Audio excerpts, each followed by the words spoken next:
je trouve qu'au niveau syndical, c'est très bien géré, avec des temps morts, des temps forts, avec des journées d'action. Le 7 mars en perspective, avec derrière le 8 mars qui se profile, le 9 mars où les étudiants lycéens vont se mobiliser, des secteurs qui ont le temps de maturer, de décider, d'expliquer auprès des gens, des caisses de grève qui se remplissent. Et en plus, il faut saluer le front syndical qui se crée, UNSA, CFDT, CFTC, avec Solidaire, avec la CGT, avec la FSU, c'est du jamais vu. Tout à l'heure, tu disais, mais il faut remonter à Devaquet. Sur les Devaquet, c'était 86, c'était l'augmentation des frais d'inscription. Il y a eu 95 comme grand mouvement, puis il y a eu 2003 sur les retraites. Mais c'est vrai que là, ce qui est énorme, c'est qu'il y a des gens qu'on ne voyait plus dans les manifs.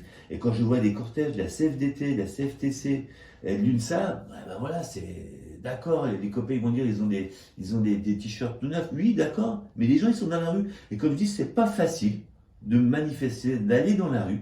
Parce que quelque part, il y a une mise en scène, de se mettre à la vue des gens. Et ça, il faut le saluer, il faut l'encourager. Moi, je dis bravo, bravo. Moi, je suis très, très content de ce qui se passe actuellement. Nous, à l'Assemblée, on a essayé de faire notre part. On l'a peut-être fait des fois un peu maladroitement, mais on apprend aussi à l'Assemblée. Et puis, le mouvement social, il est là. Et donc, j'espère vraiment que le 7, on va partir sur quelque chose de très grand et de très historique. Moi, je suis toujours un peu ancré dans l'histoire. Et on fantasme un peu 36, 45, tout ça.